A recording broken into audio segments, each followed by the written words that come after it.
Hello everyone, আসসালামু আলাইকুম। আপনারা সবাই কেমন আছেন? আলহামদুলিল্লাহ, আমিও ভালো আছি।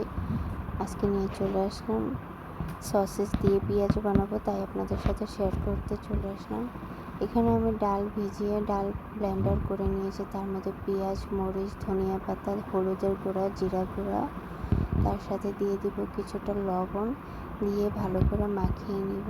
তারপর আমরা মাঝখানে একটা করে সসেসের টুকরা ঢুকিয়ে দিব। ঢুকিয়ে সুন্দর করে গোল গোল শেপ আকারে বানিয়ে আমি হালকা তেলে ভেজে নিব।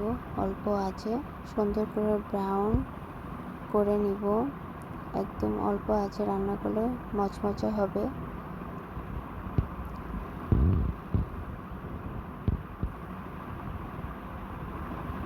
এভাবে আমি সবগুলো পেঁয়াজও ভালো করে ভেজে নেব। আমার ভিডিওটা ভালো লাগলে লাইক, কমেন্ট, শেয়ার দিয়ে পাশে থাকবেন। আল্লাহ হাফেজ।